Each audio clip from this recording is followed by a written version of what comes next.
Pray करो कि भगवान ये हाथ पैर हमारे चल रहे हैं, आपके नाम के लिए चल रहे हैं, बस ये हमारे आपके नाम के लिए चलते रहे, इसी जन्म में आपको हम प्राप्त कर लें। संसार का जो काम है दाल रोटी का, वो अपने आप हो जाता है।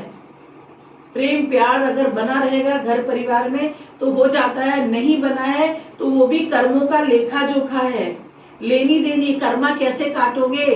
कर्मा पड़ोसी से नहीं, का पड़ोसी से भी कटते हैं, लेकिन अगर पड़ोसी से आप संबंध नहीं रखेंगे तो ना उनका कुछ जाएगा ना आपका जाएगा।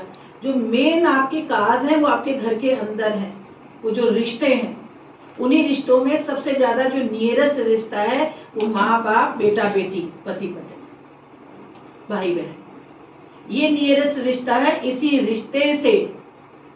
रिश्ते से ही आपको कर्मा को काटना है। एक ने बहुत अच्छी बात की, दो भाई थे, दो भाई आपस में लड़े। किसके लिए? प्रॉपर्टी के लिए लड़े। प्रॉपर्टी के लिए लड़े और लड़ने के बाद एक दूसरे को मार दिए, मर गए। उनके फादर ने क्या किया, उसी जमीन पे दोनों को अगल बगल उनकी समाधि बना दी कि अभी प्रॉपर्टी के लिए अब यहां भी लड़ लो, तुम लोग यहां भी लड़ो। जिस जमीन के पीछे लड़ रहे हो उसका भोग ही नहीं भोग पाए एक दूसरे। तो ये क्या है? ये समझ नहीं है, बुद्धि नहीं है, दिमाग नहीं है। चाहिए, वो चाहने के बीच में आपका कर्मा छिपा हुआ है, जो कर्मा से आपको भोगना है वो कर्मा छिपा हुआ है, तभी आपके अंदर ऐसी प्रवृत्ति आ रही है। अगर आपका भाव अच्छा होता, स्वभाव अच्छा होता, आपके पूर्वजन्म के कर्मा अच्छे होते तो शायद गलत विचार ना आता। जहां पे हो वहीं पर संतोष रहता।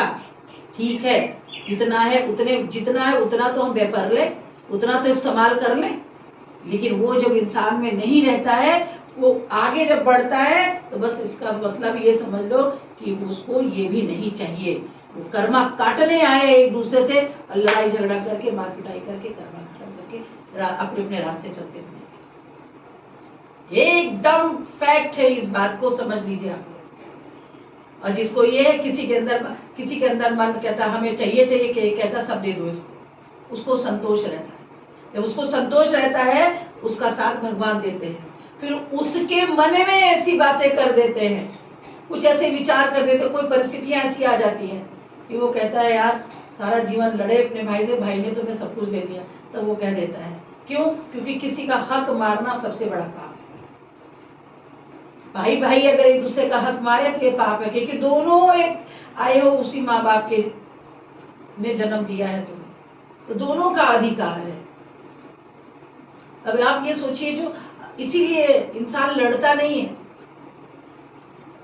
बहुत से लोग होते हैं आराम से सुकून शांति से रहते हैं। फॉर एग्जाम्पल आपको पता है मी, नहीं देखते, ठीक है जो है जैसे है, जैसे हर स्थिति परिस्थिति में अपने आप को सुकून शांति से रखना, ये भगवान की जब कृपा होगी तभी कर पाओगे। और भगवान की कृपा तो बरस रही है, लेकिन तुम्हारा मन ही हिला हुआ है तो क्या? अब आप लोगों को कृपा तो बरस रही है, ये तो नहीं कह सकते कि कृपा नहीं बरस रही है, ये तो नहीं कह सकते कि सत्संग नहीं मिल रहा है। सब कुछ मिला, उसके बावजूद भी आप ना लो तो भूखे रहो, खाना मिल रहा है और भूखे रहो तो इसमें किसकी गलती है?